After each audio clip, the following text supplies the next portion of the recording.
Get all your sports news here first. The daily podcasts are Ken and Ken in the Morning, Lions Talk with Smoking Jeremy B, Wrestling Roundup, The Big Football Show, and more, Shield TV, Lions Villian Report, and Red Zone Rank. The afternoon podcasts are Valhalla Hour, Brosef Sports, WCFL Dolphins Talk, The Cheap Seats, The Bodkin Show, Spirit of Detroit Podcast, and MManiacs. The nightly shows are Palace Hall Report, Frozen Tundra Network, Skull Gang 365, The Huddle Sports Network Open Mic, First and 10 with Foz, Main Event Football Show, Prime Sports World, The Man Cave, Prim and Proper Sports, Spitballing Podcast, Lions Fan Cave Chat, Puckett, 313 Den Podcast, The Guys Huddle Podcast, Shots from the Sideline, Let's Talk Sports, the Michigan Sports Truth Podcast, Off the Rails, and Detroit Lions News. Hope you like all the shows.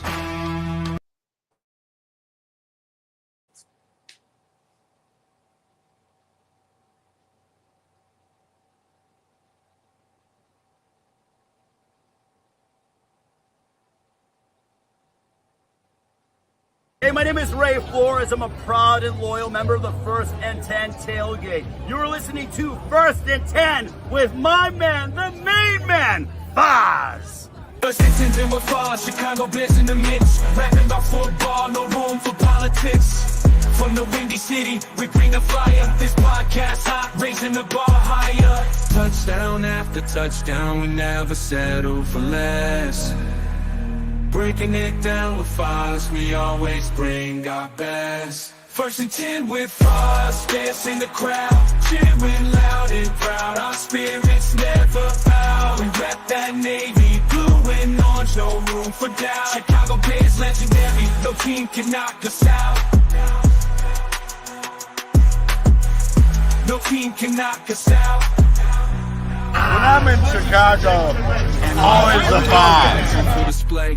Hitting hard like a linebacker, making our way. Foz leading the charge, taking us to the top. Chicago Bears legacy, we can never stop.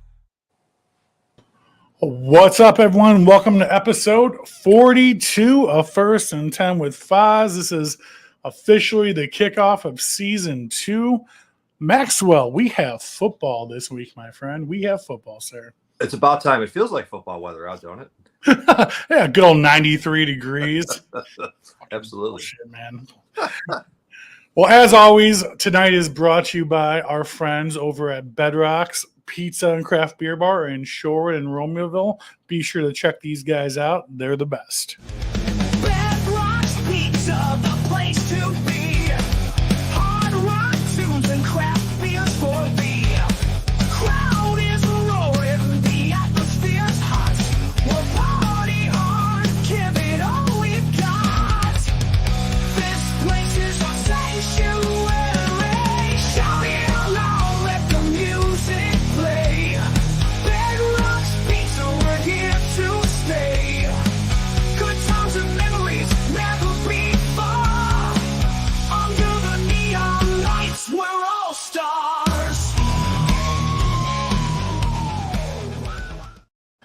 And as most of all you guys seen who watched the show on my Facebook page, this season we're going to be doing a little charity action for our man Caleb Williams, who just came into town.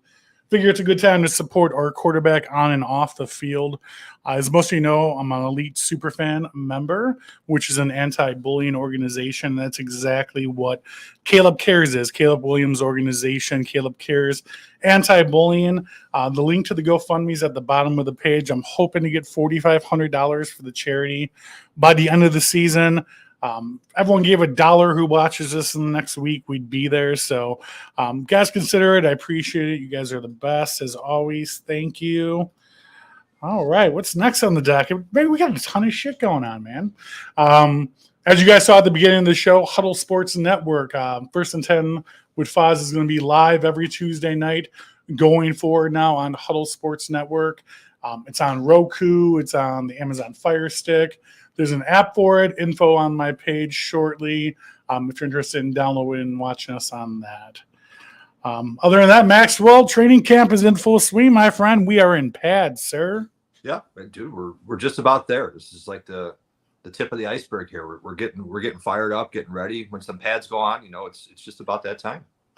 Yes, sir. Yes, sir. Not only are the pads on, Hard Knocks is a filming, my friend. How excited are you for Hard Knocks, brother?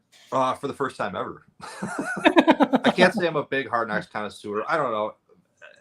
Maybe just, I don't know. It never really interested me, but now that the Bears are on there, 100%. Have you watched previous seasons? Like, I like the one with the Dolphins a lot because I like their coach so much.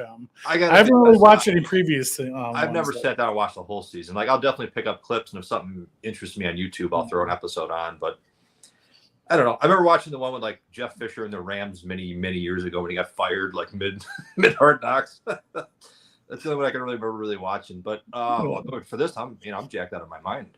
You get fired mid-training camp, and not only do you get that happen, now it's on Hard Knocks too. Absolutely, and they think they still won 7-9. Dude, the absolute worst. Well, dude, in some good spirit news, everyone knows the Olympics has begun, and our own Jonathan Owen's wife, Simone Biles, probably the best athlete on the planet. The Bears let him go from training camp to go to Paris, and dude, what a classy move! I was listening to the broadcast with Flew where he was talking to the press, and they asked him if they were going to let Owens out of training camp or not. And he just got a look on his face. He's like, of course we are. That's his wife. She's in the Olympics. She's Simone Biles. Like, go over there and support your wife. We would never hold him back from that, dude. And I thought it was just an awesome move on the Bears' end to go about it that way. What's your thoughts, Maxwell? If they did let him go, that'd be horrible. She's representing America. So, and she won gold today with the gymnastics group on the floor routine. Yeah, dude, she might be the best Olympian ever. Yeah, unbelievable. I watched a little bit of it today. Just incredible. So yeah, they better let him go. She's representing all of us.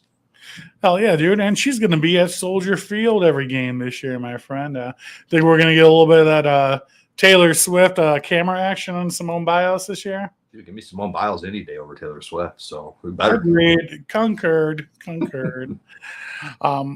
Part of that press conference too, where they were talking to Flew, as soon as they got done talking about the Simone Biles thing, a reporter goes, "Who are you? Because you are a completely different person than you were last year on the mic." And yeah, I totally agree. I've been listening to his press conferences. He feels so much more comfortable. He's not sitting there like, yeah, what do I do with my hands? Like, he doesn't sound like he's unprepared.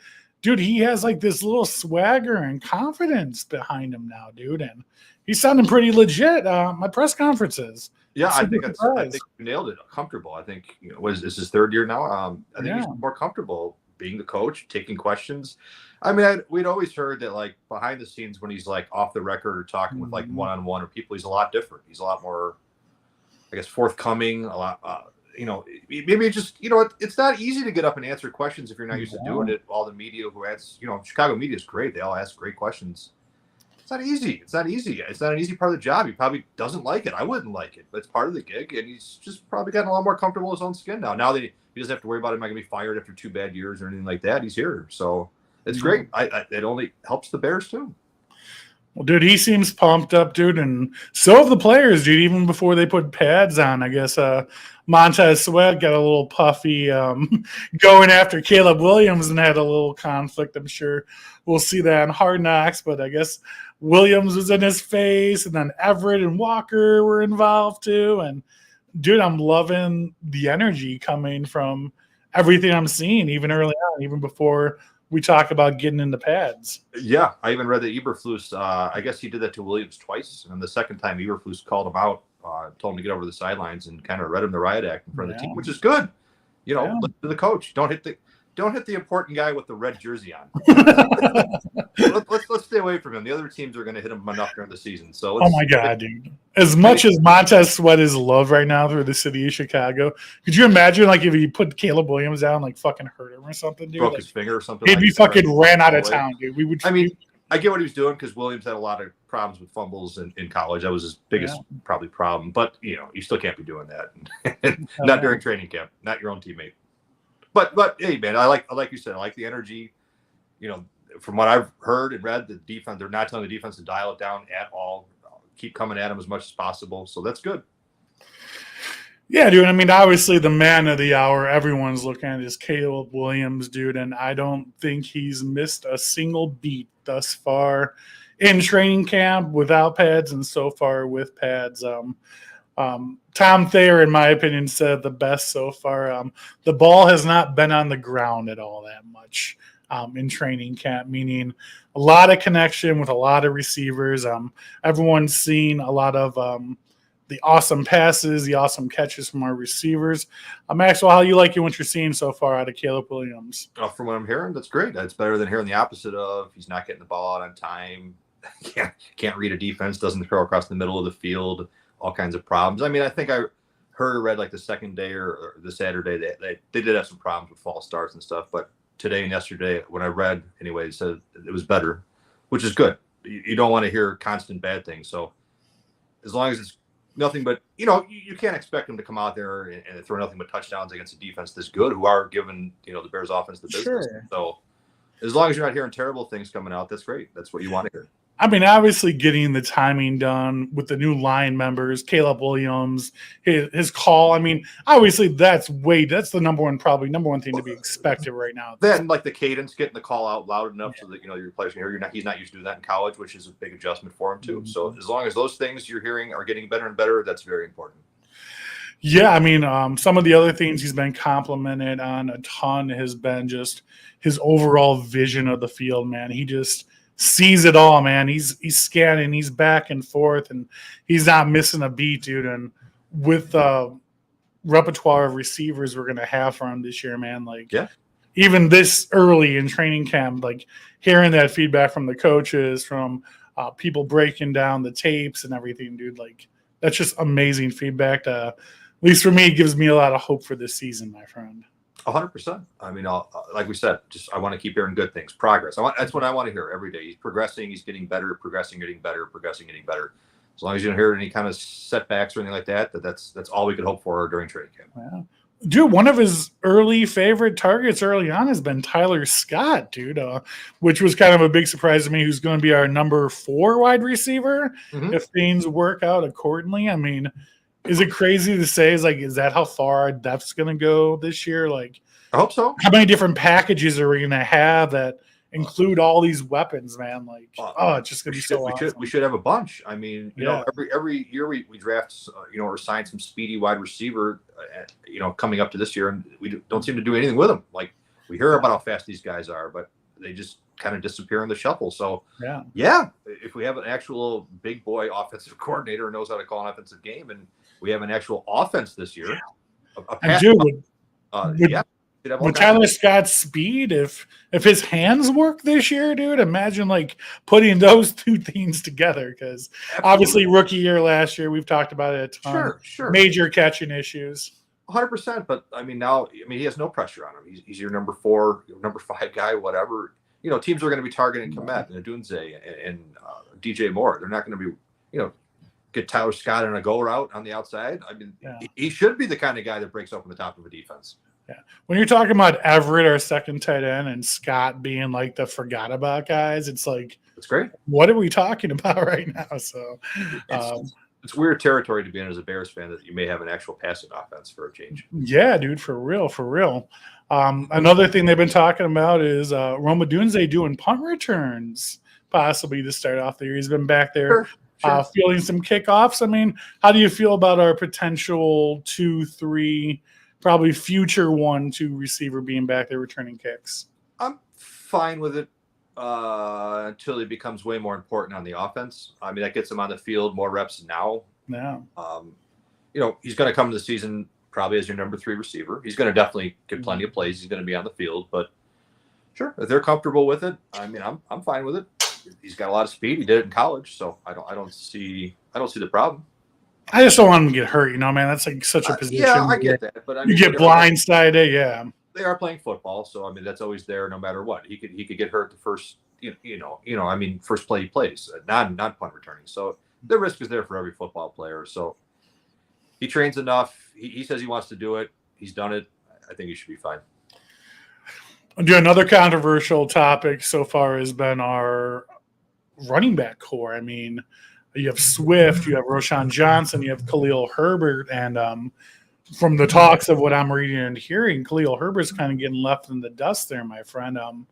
With Shane Waldron's offense and even with Caleb Williams' play style, there's a lot of check down passes, a lot of catching expected out of the backs. Yeah. On top of blocking too, which is another one of Khalil Herbert's not strong points. So they're talking Swift being number one, Roshan Johnson getting into that number 2 position with his blocking ability. And dude, where does that leave Khalil Herbert right now? I still think he can make the roster. I think he's done punt returning too. He's got a lot of speed. He's a good change of pace back from the other two. He's your speed guy. You can use him in packages too. Most teams carry 3 or 4 running backs. So, I mean, whatever they decide to do with him. I mean, maybe someone out there, he's not due a payday anytime soon, is he? He's not going to get one anyway, so it wouldn't matter if he is. He's a running back. He's a number 2 or 3 running back. He's a good change of pace guy. He should never be a number 1 running back. I never thought he should. I wouldn't be surprised if they made a move with him, to be honest with you, man. I mean, the only move really is to cut him. Yeah, you could, if we're playing Madden, we could trade him for a 6th-round pick. But that's just not how it works. There's so many running backs out there. I don't see him even doing that. I mean, let's get in a training camp, see how it all shakes out. 3 teams carry 3 and 4 running backs, and they all nowadays it seems like every team wants to change of pace guys, and you go through 3 of those guys a game easily, not just from getting hurt, just from your game plans. Dude, you just said it from getting hurt, dude. I mean, the injury rate of a running back, dude. I mean, just keeping them back there to be in the pocket in case someone goes down. I mean, look what happened the last 2 years with our running back course. 100%. So, no, he's not going to go anywhere anytime soon. He's here as your number 2 or 3 guy. I mean, listen, we haven't seen anything from Roshan Johnson really yet. So, eventually, hopefully we will, but we'll see.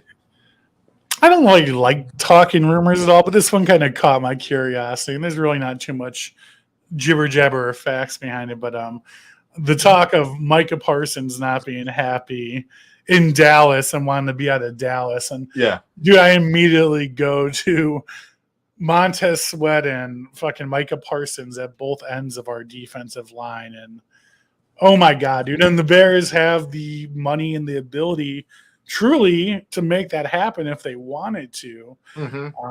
Aside from him, from what I'm hearing, not being a locker room guy like most Cowboys players, what do you think about that potential chitter chatter down the line? Probably pie in the sky, but yeah, who wouldn't get wet about that? I mean, even the thought of it. I mean, the only stop would be how much you'd have to give up to get him. It would be a lot. Like I thought I read of course, we're just talking shit here, but I read rumors that they would want multiple 1st-round picks for him, which that's a non-starter for me. And then you got to pay him immediately too. You know what I mean? So, true. Yeah, that would be amazing, and I would love every second of it. But Micah Parsons on the Bears, with Montez Sweat, that's like a fucking cheat code, dude. I don't see Jerry doing that before the year starts. Like maybe if they start terrible, by week 6 or something. But you never know with that idiot. But I mean, I just don't see him doing that. I mean, it's one of your 2 or 3 absolute best players. I guess if a team blows you away, but I mean, if he's saying they want to win this year, I don't see how you would trade Parsons. Dude, I mean, the chitter chatter. I mean, look what happened last year with the trade deadline and us moving with the Commanders like we did. And there was chitter chatter before the season with Chase Young. So, I mean, you start hearing this little chitter chatter and you start getting more towards the trade deadline. I mean, it's something to keep an eye on going into the season. I don't think anything would happen preseason. But going into the season, let's say they start 2-5 and they're bad. Yeah, sure. I think that's a possibility. Why not? But I just don't see it happening now, but we can all dream, and that would be fantastic. Dude, speaking of our defensive line, dude, Dexter Sr. has been turning heads, my friend. Hit the weight room this summer, dude. Totally got the body, the style of that defensive lineman, dude. And everyone's real excited for what's in store for him. I mean, we were super excited about it last year, halfway through the season when he started picking up near the end, my friend. How do you feel about our defensive line performance with Sweat, Dexter, and then the rest of the crew trying to take over that opposite defensive end? Dexter might be the most important guy in the line, honestly. I mean, we know Sweat's going to be what he is. He's going to be really good. But Dexter, this defense relies on a 3 technique in the middle there and that's they've anointed Dexter that guy. Mm-hmm. And I heard the same thing you heard. I heard an interview with him. He seems like a really cool, funny guy. Dude, he's awesome, man. He says the biggest thing he did was give up his late night snacks. That's something. It seemed like a really cool dude. But I mean, he's got flexibility too to play on the outside. The Bears seem to like doing that. Like they've rotated offensive linemen, defensive linemen to give different looks. But he's really important. He's got to have a big year. He's got to have a huge year for them. And dude, he knows it too. You might have heard the same interview I did with Tom Thayer and Jeff Joniak where they brought him on. And dude, he knows the expectation from him, and he's killed himself all summer, dude. And he is pumped in camp right now, dude. And the coaches around him, everyone that's been giving the feedback, dude. Like, I'm really excited to see what he brings to the line this year, man. I hope he keeps, because towards the end of last year he was really good. I hope he keeps rolling and he's a stud. I mean, I really, really do. I'm rooting hard for him because everything I heard him talk a little bit, and everything I heard, he seems like a really cool dude. So I know he said he's been busting his ass to get in. I know he said marathon running shape. Yeah. So I hope so. They need another dude. They need another dude to step up. The other offensive line is somebody else to worry about, but Montez Sweat. You think we're holding off on a possibility of still getting Yannick back in the rumble here? Maybe. I mean, yeah, sure. I mean, see what shakes out here during camp and during your first preseason game. Every day that goes by, Yannick Ngoke gets cheaper and cheaper. That's the thing. I mean, yeah, sure. Like, let's say we get to the end of it and they sign another guy and you can get him for $2 million for a year or $3 million. Sure, why not? I mean, I'm not giving him $10 million again to do nothing, but $2-3 million, whatever. That's fine. Or you don't know what's going to shake out on a team's roster too. A team could be overset on defensive linemen. They have to cut somebody, or they're looking to trade somebody for a late round pick. We're still early in the training camp. I'm not too worried about it yet until we start seeing some actual live action.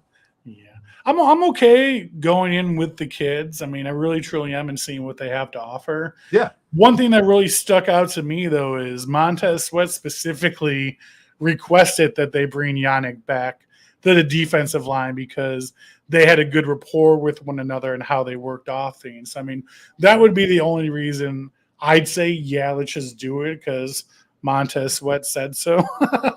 and he's the man. So no, I agree. But I mean, there's a reason he hasn't signed anywhere yet too. So, I mean, either his price tag is still way too high or 29 or 30, all 30 teams just have no interest in him. So, see, I mean, he's still fishing somewhere right now. So cheaper by the day, my friend. He's losing money every single day. And he's a veteran. He's not a guy you really need in training camp right away. You know what I mean? He can. Wow. I'm not too worried about if they go ahead and sign him here in 2 or 3 weeks. Maxwell, you want to know how up to date this show is? DJ Moore, baby, 4-year, $110 million right before we went live, dude. Yeah. I know we talked about it backstage, dude.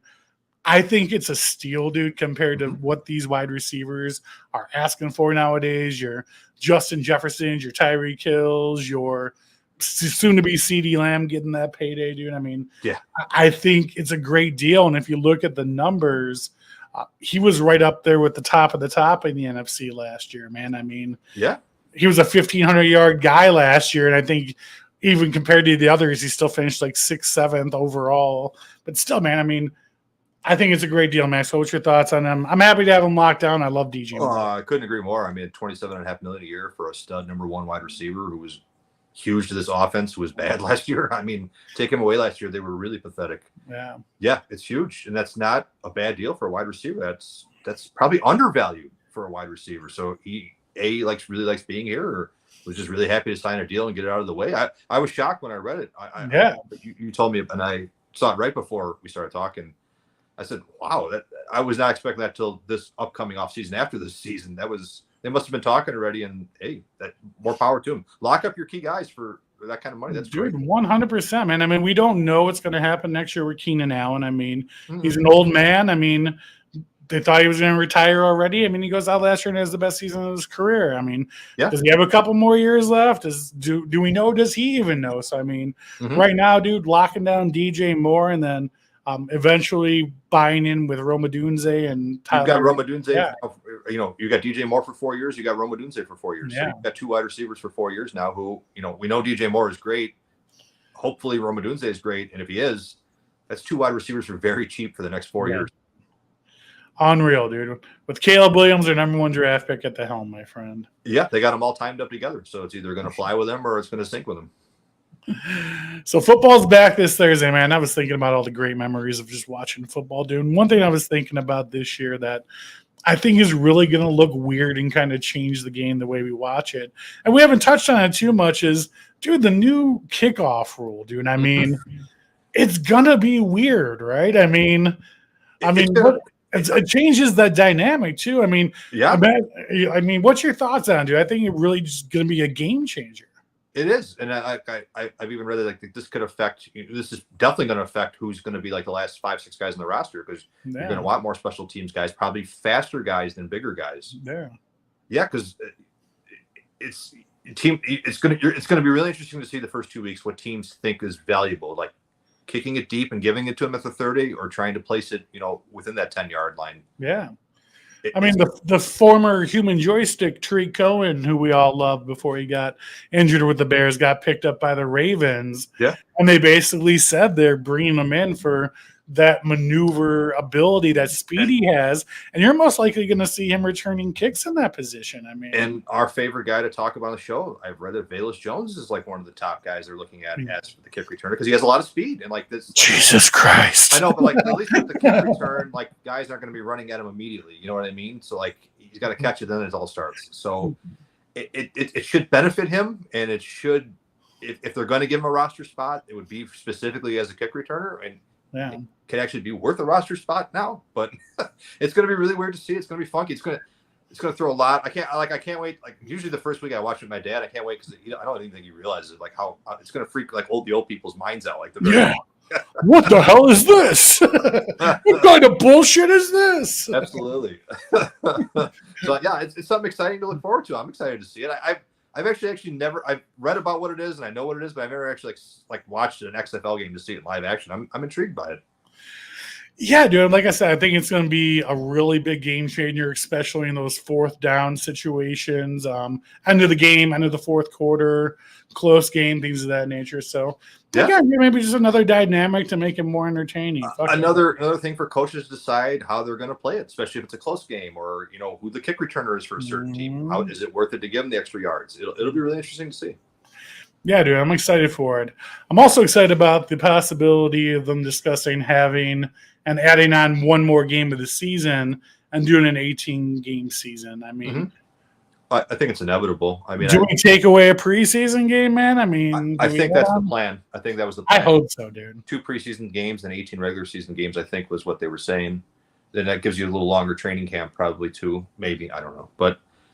Yeah, like I know, like people have floated, like why doesn't the NFL, think about if NFL started Labor Day weekend, like how big that'd be. Everybody's got Monday off, so that Sunday would be humongous. Like why doesn't the NFL push it earlier? Like I mean, it's a never-ending question of the Super Bowl Saturday. I mean, keep the season like ending where it is now around Christmas, New Year's, but have your first weekend Labor Day weekend. Why not? I mean, then everybody's got the Monday off. It'd be a humongous weekend. Everybody's hanging out, drinking that whole weekend anyway. Mm-hmm. I wouldn't be surprised if in 5 years there's 20 games in the regular season. I mean, we're leaning that direction. Dude, I mean, how much more revenue is it for the NFL just that one extra week of all these teams? I mean, absolutely. And then all these sponsors and everything too. I mean, dude, they love it, dude. They love it. Think about it, like now there's going to be games on Christmas this year. Like I think isn't Christmas on a Wednesday this year or something like that? Yeah, dude. On Netflix there. Why wouldn't the NFL take advantage? Start earlier in the year. We got Labor Day. We got Friday night football games. They had like Black Friday last year. Yeah, they're doing that again this year too. Why not take advantage of these big holidays when everyone's at home?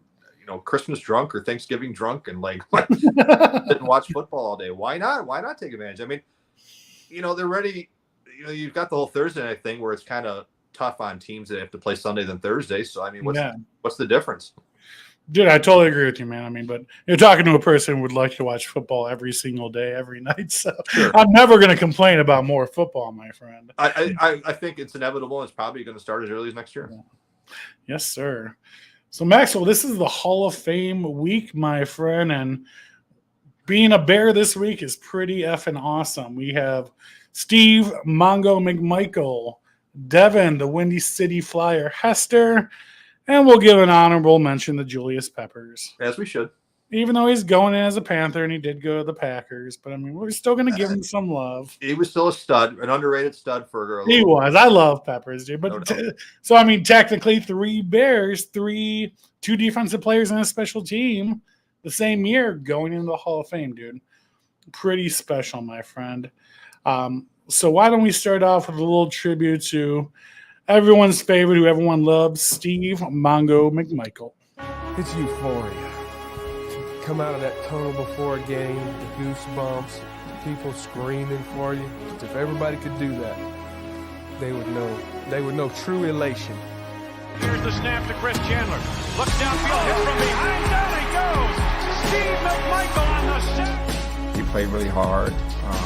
He played the game with all he had. As a player, he's the best. You can always depend on him to do his job and be where he's supposed to be. Stacks there from Steve McMichael, number 76. Steve McMichael, the 6-year man from Texas. Like his coach Mike Ditka says, we take no prisoners. There's about a 4 or 5 year period in the mid-'80s where I don't think anybody played the inside tackle position on defense better than Steve McMichael did. Steve, the one word, tough. I don't think there's a more special entry this year than Mongo, man. I mean, the fact that even before he got sick, everyone had jitters of him being dodged for the Hall of Fame, given his performance to begin with. And now, given the fact of the ALS situation, all of his former teammates are going to be in Canton this week, celebrating for him, with him, about him. And we'll talk about the Mongo party later. But, dude, how special, man, right? Oh, huge. It should have happened a long time ago. We said it, when we talked with Dan Hampton, it shouldn't have taken this long. This is no different than Ron Santo with the Cubs. This should have happened many, many years ago. He should be there enjoying it. I couldn't even imagine how amazing his speech would have been if he was there. It's a goddamn shame that it didn't happen a lot sooner, but I'm happy he's still with us. I'm happy, his family's going to be able to accept it. It's exciting, but it should have happened a long time ago. He fully acknowledges mentally, even in his current condition, that he is in the Hall of Fame. Yep. And he's lived long enough to see it. I really like what they're doing about bringing the enshrinement of the sculpture, everything to his house, the jacket. It's the first time ever the Hall is doing that for any of its inductees. So I think that's really cool that because he can't be there because of health issues, that they're coming to Homer Glen, man. And speaking of that, there's going to be a whole separate party in Homer Glen for the locals listening out there too, for Mongo celebrating on Saturday. So, dude, just a complete all-out baller week, dude, to be a Bears fan. 100%. It's huge. And I don't know if you're going to bring it up or not. We got to give a shout out to Mongo the wrestler, because there's a lot of us my age, slightly older and slightly younger. 4 Horsemen, baby. That our earliest memory of Mongo is in WCW as an announcer and with the 4 Horsemen and battling the NWO and all that. That's what introduced a lot of us to Steve McMichael, the dude, not the football player, how charismatic and colorful he was. He's a cool ass dude. Oh, dude, he was just a character. Him and Ric Flair playing off of one another, dude, was just absolutely amazing. And I think it's absolutely amazing too how, dude, Ric Flair and him have remained so close still after all these years. Ric Flair's going to be there this weekend in Canton for him too. I mean, he comes and visits him all the time in Homer Glen, dude. I mean, just the everlasting relationships that man's built with wrestlers, with NFL players, dude, just standing the test of time, man. I'm just so happy for him. Oh, me too. I couldn't even imagine the parties with Ric Flair and Steve McMichael. But me too. Well, dude, this Friday for Mongo, for everyone going to Canton, is going to be the Mongo's Hobble, a night to fight ALS. It's going to be this Friday from 6 to 10 at Stark County Fairgrounds in Canton, Ohio. Everybody and their mama, Bears related, is going to be at this party. You're going to have Devin Hester, you're going to have Jim McMahon, you're going to have Ric Flair, Mike Singletary, Jimmy Covert, Richard Dent, Devin Hester, dude. It's unbelievable, dude. It's unbelievable. So, and then the Chicago Six, Dan Hampton, who was just on the show a couple weeks ago, him and Otis Wilson are going to be performing a set live for some live entertainment music there too. Open bar, dude. It's going to be definitely a bash for the ages, man. And everyone who loves Mongo, everyone who's in the Hall of Fame, all of the former players and friends are going to be there. So I'm sure that's going to be a night to remember, my friend. No, 100%. One other shout out for that. Jarrett Payton is inducting him. I don't know if you knew that. Yes. Great article on I think it was in the New York Times today, talking about how close his family is with Mongo and how much Mongo helped him out after Walter passed away. A great article if you look it up today. I think it was New York Times. I think linked through the Athletic. Excellent article about him. Jarrett's really excited to be able to do that.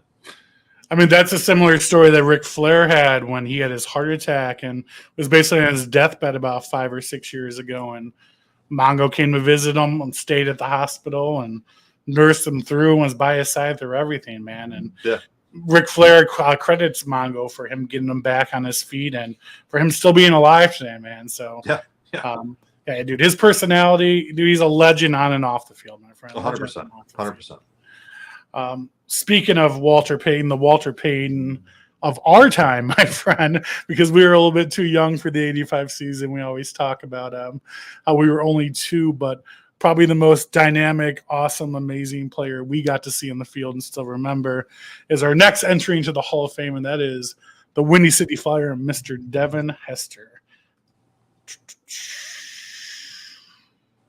45 midfield, goodbye! 73-yard punt return touchdown. There is nothing, and I mean nothing, but Kentucky bluegrass in front of him. Devin Hester, you are ridiculous. Come on, D-Hal. Why you the best at this, bro? 30, 20, 15, 10, no chance, goodbye, touchdown. This is a guy that changed the game. This is a guy that you couldn't deal with, that you had the game plan that took over the game, changed the game no matter what. 40, 30 to the coach, 20, 15, Hester 5, touchdown Bears! We think every time he goes back to receive a kick that something special is about to happen. To the 5, to the end zone, touchdown, touchdown, Devin Hester, over the shoulder Hester, end zone, touchdown. Looping inside, he's got room 30, 35-40, 45 to the outside midfield, 45-40, for the punter to beat, 20, 15, 10, 5, touchdown, Windy City Flyer. Devin Hester could do just about anything else. Be the best return in the history of the game. An historic gallop for the NFL's all-time leader. Just gives me goosebumps, man. Just gives me pure and utter goosebumps, dude, from my head to my toes, dude. I mean, I remember watching those games, dude. I mean, think about it nowadays. Who gets excited for the kickoff return? Like, nobody. Who was just like pumped for a kickoff return, dude? But Bears fans during that time, dude, Soldier Boy started playing and Devin Hester's getting pumped in the backfield, dude. And you were just excited for every punt return, every kickoff return he was in because you almost felt he had the opportunity to take every one of them back to the house. You could argue he was our offense. I mean, really, if you think about it, we're talking like days of Rex Grossman and Kyle Orton and I guess Jay Cutler. But yeah, I mean, a game changer was the best way to put it. And it was said, like I said in that video, he was a game changer. And he completely revitalized that position, however you want to look at it. It was incredible. Every time he touched the ball, every time he touched the ball, he had an opportunity for something special to happen. Every single time. That's crazy. Do you think he should have been a first ballot a couple of years ago, man? 100%. No reason. They just didn't know what to do with a special teams guy, man. It's like the old, baseball DH thing. No, the hell with that. He played football. He made a position his own. He's the greatest to ever do it at that position. I don't care what the hell he played. I don't care if he was a punter. I mean, long snapper. I don't care. The guy was electric, and he changed the game completely. Dude, so many amazing memories to choose from. Which one with Devin Hester stands out the most from you growing up? I got to say the Arizona Cardinals, the Monday night one that led to Denny Green losing his mind. I don't know if that was the finals. Was that the score that actually put them in the lead? I don't remember. That was the one that brought them back, and I think Ty did. Yeah. Did he have 2 that game? I don't remember. But I just remember the one he had, and then that whole Monday night game is the greatest Monday night game ever. So probably, I mean, obviously the Super Bowl one's great, but that Arizona one immediately sticks out of my mind because then immediately goes to Denny Green losing his mind and kicking his podium. If you're going to crown their ass, you crown their ass. Yeah, that's when you knew something special was going on this year. They were getting smoked at halftime and somehow came back and won a game they had no business winning because of Devin Hester. Dude, rest in peace, Denny Green. But even when they passed away and they were memorializing the guy, they still showed that cut of, when you crown his ass, you got to crown his ass. Oh, it's so great. Dude, I mean, you said, I think everyone's top favorite Devin Hester play of all time, which is the Super Bowl return, dude. I mean, I don't think in our lifetime there has been a more electric Bears play ever. I mean, a return kickoff in the Super Bowl for the Bears, Devin Hester. I mean, it doesn't get much better than that, my friend. Like, even like the whole backstory behind it, I'm sure you've read it too, that like Tony Dungy said they're absolutely not going to kick to him, then did. Yeah. Like he had a moment with God or something, and then like so dude, I'll tell everyone the story. It's one of my favorite stories. So completely screwed himself kicking to Devin Hester to start the Super Bowl. Like, you know, if we had anything on offense, we probably would have smoked him that game. Tony Dungy took the Colts to church the day before the Super Bowl, and during the sermon, they were talking about the story of David versus Goliath, and in Tony Dungy's mind, that story stuck out with him, and he was talking about not kicking off to Devin Hester. And so he decided to change his mind and says that David needs to face Goliath, and we need to face him head on and not be scared of him, and we can take care of him. And Tony Dungy said that was the worst decision in coaching he's ever made. 12 seconds later. He said immediately, do not kick to that guy again the rest of the game. Oh, man. Yeah, that's so funny. What an idiot. But, oh, man. But So it just shows, I mean, what else were you really afraid of on the Bears offense at that time? You really weren't. I mean, you were just, the defense and Devin Hester were just unbelievable. Yeah, dude, most definitely. I mean, everyone goes back to the fact of like, what if we started Kyle Orton instead of Rex Grossman? The what ifs of the 2007 season. That Colts team was good. Plus, you had one of the greatest quarterbacks of all time on that team. I mean, it was what it was.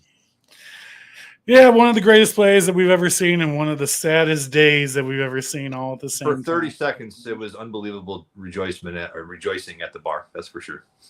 How do you think Devin Hester would fare in this new kickoff rule today? He'd probably be even more of a stud. I mean, right? He may have doubled the touchdowns. He probably wants to come out of retirement right now and start playing again. Dude, most definitely. All right, so that's our little Hall of Fame. I didn't make a video for Julius Peppers, but congrats, Julius Peppers. Absolutely. Happy for him, man. He was a good time when he was here, so congrats to him and his family.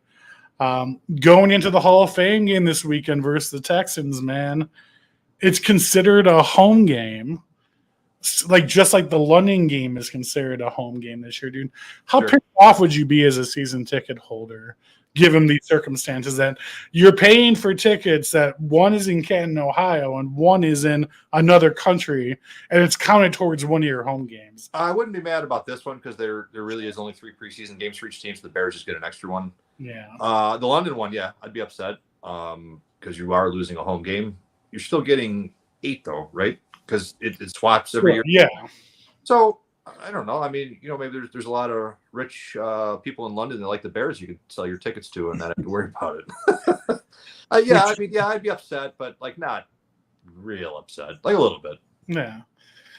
I mean, dude, those tickets are expensive, man. Even the preseason games, dude, and you can't even get rid of them for scratch anymore. So I mean, hey, man, maybe if you can afford season tickets, you can afford that flight on over to London for a weekend. I don't know. Now you're speaking truth, Mashley. I guess you're speaking some truth there.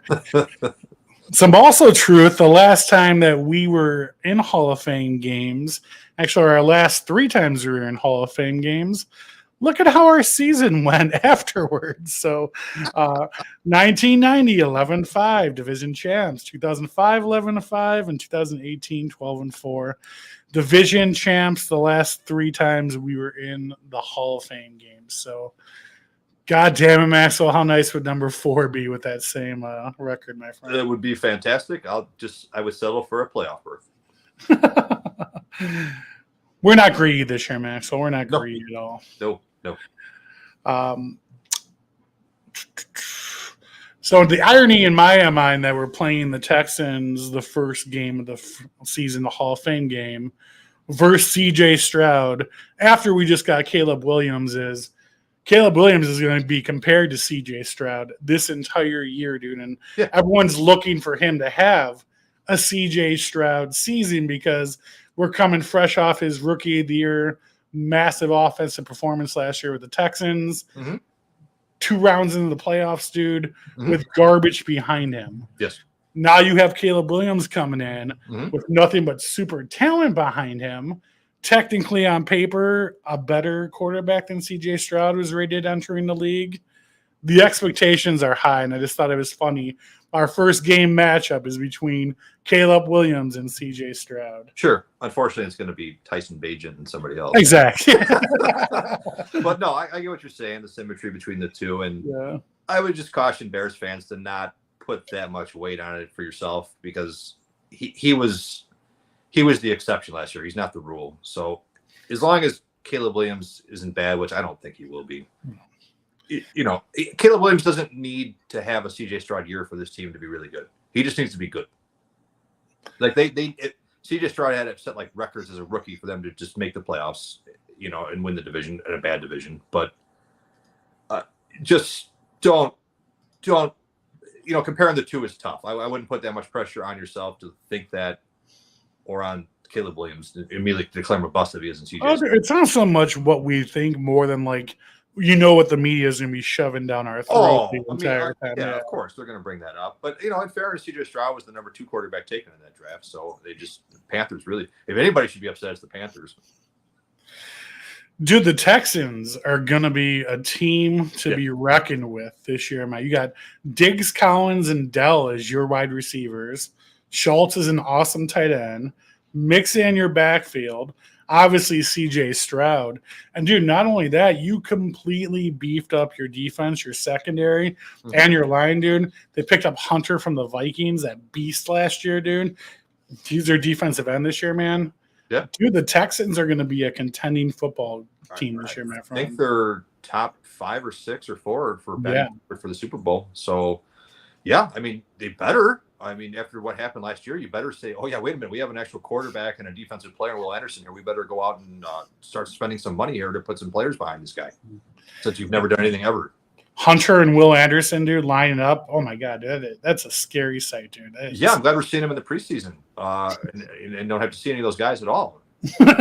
Get out of our division. But like you were saying, it's going to be the Mr. Tyson Bagent show. Bagent 007 is coming in on Thursday. Flew announcing no starters will be starting in the Hall of Fame game, which I totally get. It's the Hall of Fame game. God forbid someone got injured, whatnot. But I'd still like to see a lot of the young guys go out there and get some reps and get formulated with one another. But yeah, you'll see some back of the lineup guys, some rookies out there for sure. I would say after halftime, you could probably just turn the game off and go to bed. But we're going to see more in the first actual preseason game. I don't blame them for not putting any of the starters out there. These guys just started practicing in pads a week ago, not even a week ago. So it makes sense. Let your end of the roster guys go out there. 2 guys will make a name for themselves, maybe, and make the roster. But that's really all. This game has always been like that. There's no reason to put the starter, especially put your main starting quarterback out there if you're not going to have your offensive line starting at all. There's no reason for it. I just fucking hate preseason in general, dude. I really do. It's like a cock tease of football being back. But you don't get to see all the people you want to see. And it's like a little tease here and there. And sure, you get to watch football. It's back on. But at the same time, doesn't mean anything. The starters aren't out there. So, I mean, do I really hope what we were talking about earlier, minus in a preseason game, adding on another official game for the year, dude, would just make me extremely happy. No, me too. I mean, I think we will see Caleb more than what they did with Fields. I mean, I think they all but admitted that was a mistake. So I think once we actually get into our actual 3 preseason games, we should see him a lot in game 2 and probably some in game 1, I would think. I mean, preseason reps are necessary. Yeah, I liked how he had the spirit of saying he wanted to be out there. He wanted to play this game. He said, the coach will let me, I'm going to go in. So, I mean, sure. It seems like But you get why they don't. For this game, you get why they don't. You do. It doesn't make you happy, but you understand it. Yeah. All right, guys, leading into the rest of this busy weekend. Canton, the Tailgate Hall of Fame, kicks off on Thursday for Hall of Fame weekend. The First and 10 crew, myself, Mrs. Foz, a bunch of the other amazing tailgaters from on the NFL, will be in Canton, Ohio, setting up our tailgates and partying like a bunch of rock stars Thursday through Sunday. We'll be part of a chicken wing competition this weekend. Me, Billy from the van, and Bear Mysterio are doing 3 separate types of wings to enter in the competition. And as history holds true, Rafael Gomez is our brisket champion for the tailgate last year. So we got to do him proud and keep the belt in 1st and 10, my friend. Take that acid reducer before that wing. Oh, dude, between the Malort and the bourbon and all the beer, dude, I'm just going to be living on Pepsits all weekend, dude. Too old for this shit, Maxwell. I hear you. Like we talked about earlier, the Mongo Hall Ball is going to be happening Friday night. So I went through all that. Tickets available online. Type in Mongo's Hall Ball. I'm sure you'll be able to find them. Other than that, next week after our show starts Hard Knocks, baby. So 7 o'clock is 1st and 10 with Foz. And as soon as the show is over at 8, be sure to tune in to HBO. Steal it, stream it, find a way to get to it if you can't. But it looks amazing. And here is the absolutely goosebump given trailer they dropped today. I can see the operation, the execution. Keep it simple and be consistent. We're going to give you the keys. You go and drive it. This is your team. You better come to play. Rough and tough monsters of the Midway. You're going to get hit, and it's going to hurt. I like this kind of body.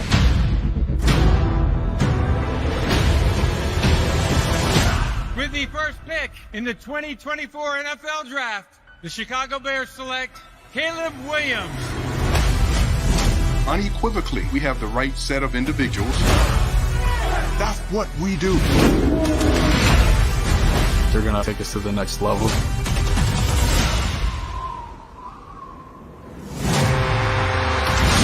One, two, three, go!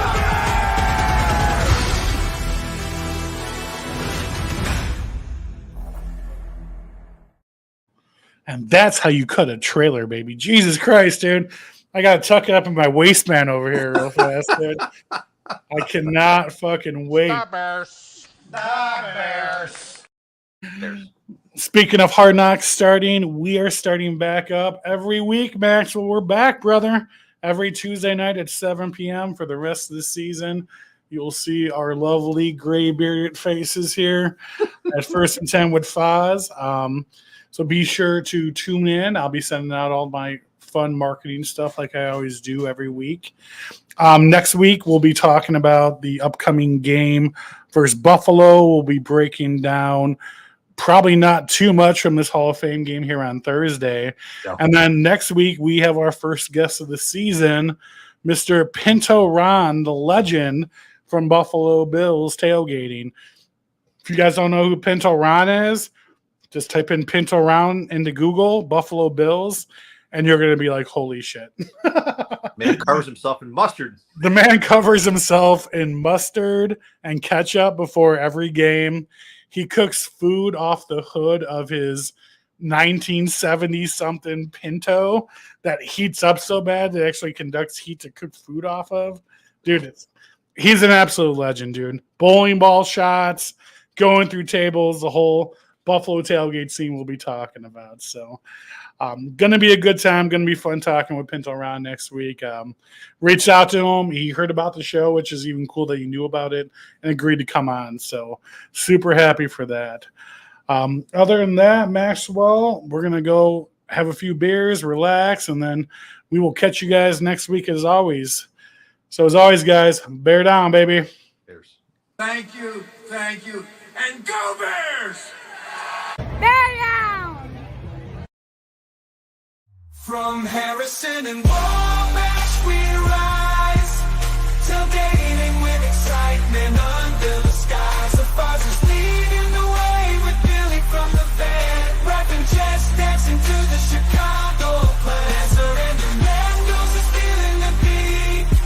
Our baby bear and mama bear never defeat. Deaf bear and oh so roaring loud, and the stereo lurking among the crowd.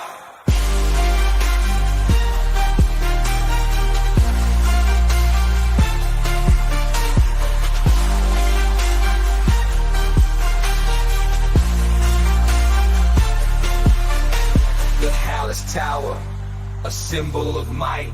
Chicago handshake, under the night. What is your profession? We ask. Legends of the game, a formidable task. Devin, Hester, speed, behold. Mongo and Canton will never fold. Sweetness and Peter, heart of steel. Did Buckers and Mike Dicker, the real deal. Super fans cheering with passion in the air. From This is a Huddle Sports Network broadcast. You can find us on Roku TV, Amazon Fire Stick TV, Facebook, and of course YouTube. Get all your sports news here first. The daily podcasts are Ken and Ken in the Morning, Lions Talk with Smoking Jeremy B, Wrestling Roundup, The Big Football Show, and more, Shield TV, Lions Villian Report, and Red Zone Range. The afternoon podcasts are Valhalla Hour, Brosef Sports, WCFL Dolphins Talk, The Cheap Seats, The Bodkin Show, Spirit of Detroit Podcast, and MManiacs. The nightly shows are Palace Hall Report, Frozen Tundra Network, Skull Gang 365, The Huddle Sports Network Open Mic, First and 10 with Foz, Main Event Football Show, Prime Sports World, The Man Cave, Prim and Proper Sports, Spitballing Podcast, Lions Fan Cave Chat, Puckett, 313 Den Podcast, The Guys Huddle Podcast, Shots from the Sideline, Let's Talk Sports, the Michigan Sports Truth Podcast, Off the Rails, and Detroit Lions News. Hope you like all the shows. Make sure you follow, like, share,